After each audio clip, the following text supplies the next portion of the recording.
നമ്മൾ അബോധയിൽ medical coding പഠിച്ച ആര്യ ഇപ്പൊ കോഴ്സ് ഒക്കെ കംപ്ലീറ്റ് ആയതിനു ശേഷം ഒരു ടെക്നോ പാർക്കിൽ പ്ലേസ്ഡ് ആയിട്ടുണ്ട്. ഹായ് ആര്യ, സുഖാണോ? അപ്പൊ വീട്ടുകാരൊക്കെ നല്ല ഹാപ്പിയാന്ന് പറഞ്ഞു. അപ്പൊ നമുക്ക് അവരുടെ പ്രതികരണം കേൾക്കും. ഒന്ന് അമ്മേനെ വിളിച്ചതാവോ? ഹലോ അമ്മേ, ഞാനിപ്പോ അവോദയ സെന്ററിലാണേ. അമ്മ സുഖാണോ? മകൾക്ക് ഒരു ജോലി കിട്ടിയപ്പോ എന്താ തോന്നുന്നത്? സന്തോഷം തോന്നുന്നുണ്ട് അല്ലേ? ഞാനും കൂടെ മുമ്പ് ഒരു കാര്യം സംസാരിച്ച് ആദ്യക്ക് 23 വയസ്സായി. പക്ഷെ പിന്നെ അയാൾക്ക് ഈ സ്ക്രിപ്റ്റ് പോലെ ഇരിക്കുന്നോണ്ട് കൊച്ചുകുട്ടിയാണ്. പക്ഷെ 23 വയസ്സിലാവുമ്പോഴത്തെ മോള് ഒരു നമുക്ക് കരയണ്ട, സന്തോഷിക്കേണ്ട സമയല്ലേ, എന്തിനാ കരയുന്നത്?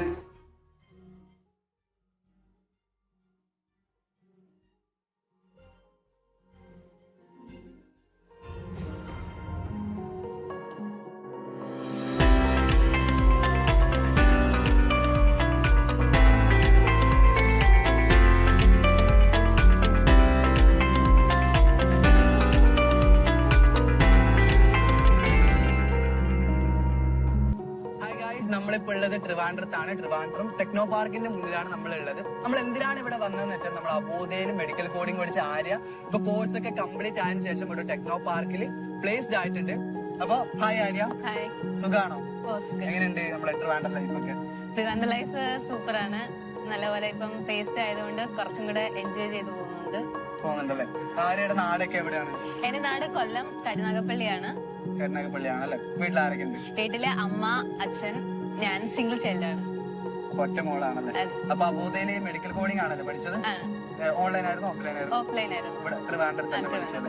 അപ്പൊ ഇവിടെ അടുത്താണ് നമ്മുടെ ഓഫീസ്. ഒക്കെ അങ്ങോട്ട് പോയാലോ? അപ്പൊ ആര്യ മെഡിക്കൽ കോഡിംഗിന്റെ ക്ലാസ് ഈ ഒരു ക്ലാസ്സിൽ നല്ല പഠിച്ചത്. അപ്പൊ എങ്ങനെയുണ്ടായിരുന്നു ക്ലാസിന്റെ എക്സ്പീരിയൻസ് ഒക്കെ? ക്ലാസിന്റെ എക്സ്പീരിയൻസ് നല്ല രസമായിരുന്നു. 2 അവറെ ക്ലാസ്സുകളുണ്ടെങ്കിലും ആ 2 അവറിനകത്തുള്ള എസ്പെഷ്യലി ട്യൂട്ടർ എല്ലാ കാര്യങ്ങളും ഭയങ്കര ക്ലിയർ ആയിട്ട് നമ്മുടെ കൂടെ നിൽക്കുമായിരുന്നു. ഭയങ്കര ഇപ്പം ICT ആയാലും CPT ആയാലും കുറച്ച് ടഫ് പോർഷൻസ് ആണ്. അതെല്ലാം നല്ലപോലെ മനസ്സിലാക്കി തരുമായിരുന്നു. പ്രോജക്ട് സബ്മിഷൻ ആയാലും പിന്നെ കൂടെ കിട്ടിയ ഫ്രണ്ട്സ് ആയാലും പരസ്പരം സപ്പോർട്ടിങ് ആയിരുന്നു മനസ്സിലാക്കാൻ.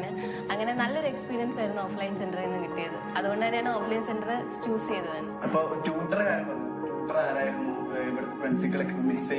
ട്യൂട്ടർ അഭിഷ മാം ആയിരുന്നു. അഭിഷ മാം മോർ ലൈക്ക് ആൻഡ് ട്യൂട്ടർ ഒരു ഫ്രണ്ട് പോലെയായിരുന്നു. മീൻസ് നമുക്കപ്പം ട്യൂട്ടർ എന്ന സ്ഥാനത്ത് നിന്ന് കുറച്ചും കൂടെ ഫ്രണ്ട്സ് ആകുമ്പോൾ നമുക്ക് നമ്മുടെ പല കാര്യങ്ങളും സംസാരിക്കാൻ പറ്റും. നമുക്ക് ഡൗട്ട്സ് ക്ലിയർ ചെയ്യാൻ അത്ര പേടി വരില്ല. പിന്നെ ഫ്രണ്ട്സിനെ മിസ് ചെയ്യുന്നുണ്ടെന്ന് വെച്ചാൽ ആ 2 മണിക്കൂർ നല്ലപോലെ മിസ് ചെയ്യുന്നുണ്ട്. പക്ഷെ ഞങ്ങൾ കോണ്ടാക്ട് ഉണ്ട്, അങ്ങോട്ടും ഇങ്ങോട്ടും പരസ്പരം ഹെൽപ്പ് ചെയ്യാറുണ്ട്. മെഡിക്കൽ കോഡിംഗ് ക്ലാസ് ചൂസ് ചെയ്തതിന് മുന്നേ എന്തായിരുന്നു പഠിച്ചിരുന്നത്? ഞാൻ കെമിസ്ട്രിയിൽ പോസ്റ്റ് ഗ്രാജുവേഷൻ ആയിരുന്നു ചെയ്തിരുന്നത്. ഇവിടെ ട്രിവാൻഡ്രം കാര്യവട്ടം ക്യാമ്പസിലായിരുന്നു. അപ്പൊ ഈ പോസ്റ്റ് ഗ്രാജുവേഷൻ കഴിഞ്ഞ ഒരു മെഡിക്കൽ ഫീൽഡിലോട്ട് വരാനുള്ള ഇൻസ്പിറേഷൻ ഉണ്ടായിരുന്നു? ആക്ച്വലി എനിക്ക് മെഡിക്കൽ ഫീൽഡ് ഇൻട്രസ്റ്റഡ് ആയിട്ടുള്ള ഏരിയ ആയിരുന്നു. ഇപ്പൊ +2 കഴിഞ്ഞപ്പോൾ തന്നെ എനിക്ക് മെഡിക്കൽ ഫീൽഡ് എടുക്കണമെന്നുണ്ടായിരുന്നു. പിന്നെ ഞാൻ കെമിസ്ട്രി ആ സബ്ജക്റ്റിന്റെ ഇഷ്ടം കൊണ്ട് അങ്ങനെ പോയി. അപ്പൊ ഞാൻ PG കഴിഞ്ഞപ്പം പിന്നെ ഒരു ഓപ്ഷൻ എന്ന് ഞാനിങ്ങനെ ആലോചിച്ചപ്പോഴായിരുന്നു മെഡിക്കൽ കോഡിംഗ്. ഞാനിങ്ങനെ വേറെ ഇൻസ്റ്റിറ്റ്യൂട്ട്സിൽ നോക്കി. അപ്പം മെഡിക്കൽ കോഡിങ്ങിനോട് എനിക്ക് ഇൻട്രസ്റ്റ് ഉണ്ട് എന്ന് മനസ്സിലായി. നമുക്ക് ഇൻട്രസ്റ്റ് ഉള്ള സബ്ജക്റ്റ് ആണല്ലോ നമ്മൾ പഠിക്കേണ്ടത്. അങ്ങനെ ചൂസ് ചെയ്തതാണ്. അപ്പോ മറ്റു ഇൻസ്റ്റിറ്റ്യൂട്ട് നോക്കിയിട്ടുണ്ടായിരുന്നു പറഞ്ഞിരുന്നു. അപ്പൊ എന്തുകൊണ്ടാണ് അബോധ ചൂസ് ചെയ്യാനുള്ള ഒരു കാരണം? ആരെങ്കിലും പറഞ്ഞു തന്നിരുന്നു അബോധ ചൂസ് ചെയ്യുന്നു? അങ്ങനെ എന്തായിരുന്നു കാരണം അബോധ ചൂസ് ചെയ്യാൻ? മറ്റ് ഇൻസ്റ്റിറ്റ്യൂട്ടില് ആദ്യത്തെ റീസൺ തന്നെ ഇവിടത്തേക്കാട്ടിൽ ഫീസ് സ്ട്രക്ചർ വളരെ കൂടുതലാണ്. ഇപ്പം PG വരെ പഠിച്ച് എനിക്ക് ഇനി അതും കൂടെ താങ്ങാനുള്ള ഒരു ഇതില്ല. നല്ല എമൗണ്ട് ആണ്. അത് റിലേറ്റ് ചെയ്ത് നോക്കുമ്പോൾ അബോധയിൽ ഫീസ് സ്ട്രക്ചർ വളരെ കുറവാണ്. പിന്നെ ഒരു റീസൺ എനിക്ക് നിയർ ബൈ ആയിട്ടുള്ള പ്ലേസ് ആണ് ട്രിവാൻഡ്രം. അപ്പൊ അവിടെ തന്നെ പഠിക്കാം എന്ന് തന്നെ ഞാൻ വിചാരിച്ചു. പ്രോച്ചന്റിലാണ് പ്ലേസ്ഡ് ആയത്. ടെക്നോ പാർക്കിൽ. കമ്പനി ലൈഫ് ലാസ്റ്റ് മന്ത് 18-നാണ് പ്ലേസ്ഡ് ആയത്. ഇത്രയും ദിവസത്തെ എക്സ്പീരിയൻസിൽ കമ്പനി നല്ല വർക്കിംഗ് എൻവയോൺമെന്റ് ആണ്, നല്ല ഫ്രണ്ട്ലി ആണ്. എനിക്ക് അവിടെ എന്റെ ഫ്യൂച്ചർ ബിൽഡ് ചെയ്യാൻ പറ്റുമെന്നൊരു കോൺഫിഡൻസ് ഉണ്ട്. അവിടെ ചെന്ന് കൊളീഗ്സ് എല്ലാം നമുക്ക് പറ്റിയ കൊളീഗ്സ്.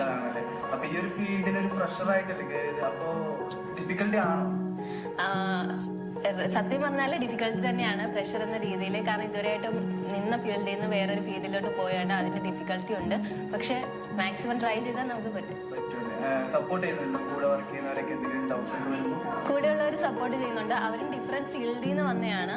പക്ഷെ ഞാനൊരു സയൻസ് ബാക്ക്ഗ്രൗണ്ട് ആണ്. എനിക്ക് ടെക്നിക്കൽ ഫീൽഡുമായിട്ട് അത്രയ്ക്ക് ഇതില്ല. പക്ഷെ അവർക്ക് ടെക്നിക്കൽ ഫീൽഡുമായിട്ട് കുറച്ച് റിലേറ്റഡ് ആണ് അവര്. അതുകൊണ്ട് തന്നെ അവർ ഹെൽപ്പ് ചെയ്യാറുണ്ട്. പിന്നെ നമ്മുടെ ട്രെയിനർ ആയാലും ഹെൽപ്പ് ചെയ്യാറുണ്ട്. അതുകൊണ്ട് കുഴപ്പമില്ല. കറന്റ്ലി 2 lakh per annum ആണ്. അപ്പോ PG കഴിഞ്ഞിട്ട് ഈ ഒരു കോഴ്സിന് ജോയിൻ ചെയ്യാൻ വേണ്ടി വീട്ടിൽ ചോദിക്കുമ്പോൾ വീട്ടുകാരുടെ റെസ്പോൺസ് ഒക്കെ എങ്ങനെയായിരുന്നു?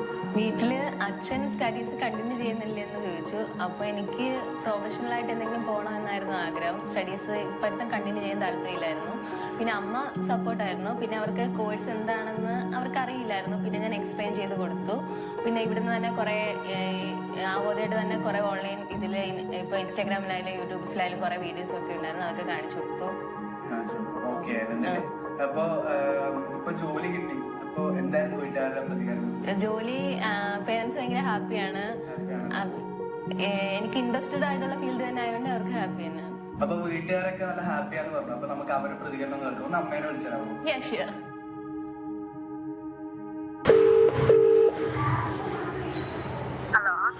ഹലോ അമ്മേ, ഞാനിപ്പോ അവോധ സെന്ററിലാണേ.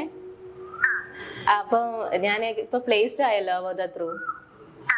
അപ്പൊ അവിടുന്ന് എന്നെ ഇന്റർവ്യൂ ചെയ്യാന് അവിടുത്തെ 2 സാർമാര് വന്നിട്ടുണ്ട്. അപ്പൊ ഞാൻ ആ സാറിന്റെ കയ്യിലോട്ട് ഫോൺ കൊടുക്കാം. സുഖാണോ? ഫുഡൊക്കെ കഴിച്ചോ? ഞാനിപ്പോ ഇവിടെ അബൂദയിലുണ്ട്. ആരുടെ ഇന്റർവ്യൂ എടുക്കാൻ വേണ്ടി ഇവിടെ വന്നതാണ്. ഇപ്പൊ പ്ലേസ്ഡ് ആയില്ലേ? അപ്പൊ അമ്മയോട് കുറച്ച് കാര്യങ്ങൾ ചോദിക്കാൻ വേണ്ടിട്ട് ഇപ്പൊ ഫോൺ ചെയ്യാൻ പറഞ്ഞു. ഓക്കെ, ഒന്നുമില്ല.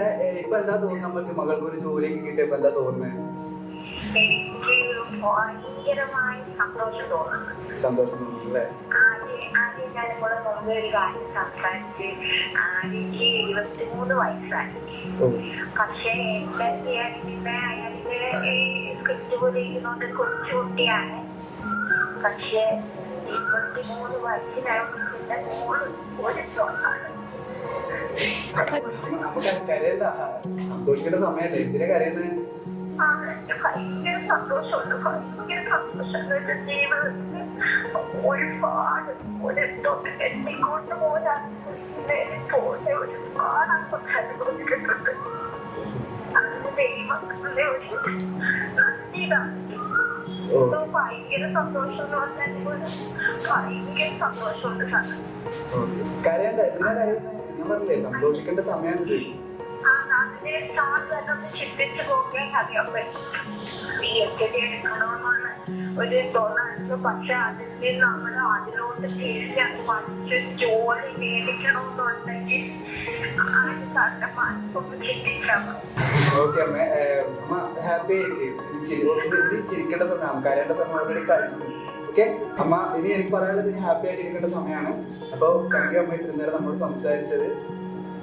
ഞാൻ ആരെയൊക്കെ തന്നെ ഫോൺ തിരിച്ചു കൊടുക്കാം. ഓക്കെ, അപ്പൊ ഇപ്പൊ അമ്മേനെ വിളിച്ചു. അമ്മ കുറെ സെന്റിമെന്റലായി.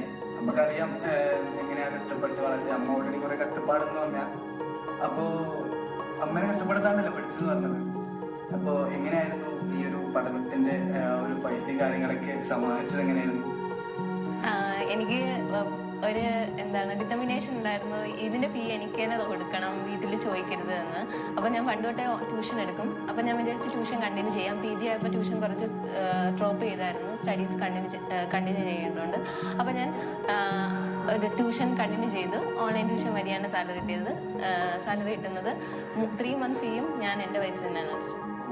നല്ല കാര്യമാണ്. ഇപ്പൊ ഓൾറെഡി നമ്മുടെ എക്സിസ്റ്റിംഗ് ആയിട്ടുള്ള സ്റ്റുഡൻസിനും ഇനി പഠിക്കാൻ പോകുന്ന സ്റ്റുഡൻസിനും ഇതൊരു ബെസ്റ്റ് ഇൻസ്പിറേഷൻ ആയിരുന്നു. ഇപ്പൊ സ്വന്തമായിട്ട് അധ്വാനിച്ചിട്ട് പൈസ ഉണ്ടാക്കിയിട്ട് ഇപ്പൊ മെഡിക്കൽ കോഡിങ് അവോധ വഴി മെഡിക്കൽ കോഡിങ് പഠിച്ച് ഇപ്പൊ ഇവിടെ പ്ലേസ്ഡ് ആയിട്ട് സാലറി വാങ്ങാൻ തുടങ്ങി. അപ്പോ ഈ ഒരു വീഡിയോ കാണുന്ന കുറെ സ്റ്റുഡൻസ് ഉണ്ട്. ഇനി പഠിക്കാൻ ആഗ്രഹിക്കുന്നവരും ഇപ്പൊ പഠിച്ചുകൊണ്ടിരിക്കുന്ന സ്റ്റുഡൻസ് ആണ് ഈ വീഡിയോ കാണുന്നത്. അപ്പോ ആരൊക്കെ അവരോട് എന്താണ് പറയാനുള്ളത്? മെഡിക്കൽ കോഡിങ് കരിയറായിട്ട് ചൂസ് ചെയ്യാനുള്ള സ്റ്റുഡൻസിനോട് ഞാൻ അവോധ ഉറപ്പായിട്ടും പ്രിഫർ ചെയ്യും. കാരണം മറ്റുള്ള ഇൻസ്റ്റിറ്റ്യൂട്ടിനെ ബേസ് ചെയ്ത് ഒരിക്കലും കമ്പയർ ചെയ്യല്ല. പക്ഷെ മറ്റുള്ള ഇൻസ്റ്റിറ്റ്യൂട്ടിനെ ബേസ് ചെയ്ത് 3 monthsനുള്ളിൽ ഒരു കോഴ്സ് കംപ്ലീറ്റ് ചെയ്ത് നമുക്ക് ആ സർട്ടിഫിക്കറ്റ് കിട്ടുക എന്നത് വലിയൊരു കാര്യമാണ്. കാരണം ടൈം വളരെ ഇമ്പോർട്ടന്റ് ആയിട്ടുള്ള ഇതാണ്. നമുക്ക് ടൈം കടന്നു പോകുന്നതോറും നമ്മുടെ ഏജ്, അങ്ങനെ പല ജോലിക്കും നമ്മുടെ ഏജ് ഒരു ക്രൈറ്റീരിയ ആണ്. 3 monthsനുള്ളിൽ നമുക്ക് കവർ ചെയ്യാൻ പറ്റുന്ന മിക്ക പോർഷൻസും മെഡിക്കൽ കോഡിംഗ് ആയാലും മെഡിക്കൽ ബില്ലിംഗ് ആയാലും അത് അവോധയിൽ കവർ ചെയ്യുന്നുണ്ട്. ഞാൻ കൂടുതലായും ഓഫ്ലൈൻ ക്ലാസ്സസ് ആണ് മെഡിക്കൽ കോഡിങ്ങിനെ പ്രിഫർ ചെയ്യുക. എനിക്ക് പേഴ്സണലി അതാണ് ബെറ്റർ എന്ന് തോന്നിയത്. ഓൺലൈൻ ക്ലാസ്സസിനേക്കാളിലും ഓഫ്ലൈൻ ക്ലാസ്സസ് ആണ്. കാരണം മെഡിക്കൽ കോഡിങ്ങിന്റെ സിലബസ് നമുക്ക് കുറച്ച് ടഫസ്റ്റ് സിലബസ് തന്നെയാണ്. അത് ഓഫ്ലൈൻ ക്ലാസ്സിൽ ഇരുന്ന് ഡയറക്റ്റ് നമുക്ക് ക്ലാസ് ടു ക്ലാസ് എല്ലാവരുമായിട്ട് ഇന്ററാക്ട് ചെയ്ത് കിട്ടുന്ന ക്ലാസ് വളരെ നല്ലതായിരിക്കും. പിന്നെ അവോധയിലെ നമുക്ക് കിട്ടുന്ന ട്യൂട്ടർ അത് വളരെ ഇമ്പോർട്ടൻ്റ് ആണ്. എനിക്ക് തോന്നുന്നു ട്രിവാൻഡ്രം അല്ല വേറെ ഏത് സെന്ററിലായാലും ട്യൂട്ടർ വളരെ നല്ല ട്യൂട്ടറാണെന്നാണ് ഞാൻ അറിഞ്ഞിട്ടുള്ളത്. എൻ്റെ പല ഫ്രണ്ട്സും വേറെ സെന്ററിലെ ഇൻസ്റ്റിറ്റ്യൂട്ടിൽ പഠിച്ചിട്ടുണ്ട്. അവർ പറഞ്ഞ് പ്രത്യേകിച്ച് ട്രിവാൻഡ്രത്തെ ട്യൂട്ടർ അവരെക്കാട്ടിലെല്ലാം നല്ലതായിരിക്കും അഭിഷേക് മാമ. കാരണം അത്രയും പോർഷൻസ് നല്ല ക്ലിയർ ആൻഡ് കട്ടായിട്ട് നമുക്ക് മെഡിക്കൽ കോഡിങ് പറഞ്ഞു തരണമെങ്കിൽ, നമ്മളത് മനസ്സിലാക്കണമെങ്കിൽ അതിന് പ്രത്യേക കഴിവ് തന്നെ വേണം. അതിന് അവോധ ബിഗ് സല്യൂട്ട് അങ്ങനെയുള്ള ട്യൂട്ടറിനെ തിരഞ്ഞെടുക്കുന്നതിൽ.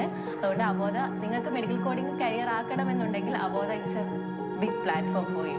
അപ്പൊ താങ്ക് യു ഇത്ര നേരം നമ്മളോട് സംസാരിച്ചതിൽ. അപ്പോൾ കുറെ കഷ്ടപ്പെട്ടു ഈ ഒരു നിലയിൽ എത്താൻ വേണ്ടിയിട്ട്. അപ്പോൾ അമ്മ എല്ലാം പറഞ്ഞ് എല്ലാം മനസ്സിലായി. അപ്പൊ അമ്മ ആഗ്രഹിക്കുന്നത് പോലെ ആ ഒരു വലിയൊരു വിവരങ്ങളിലെത്തും.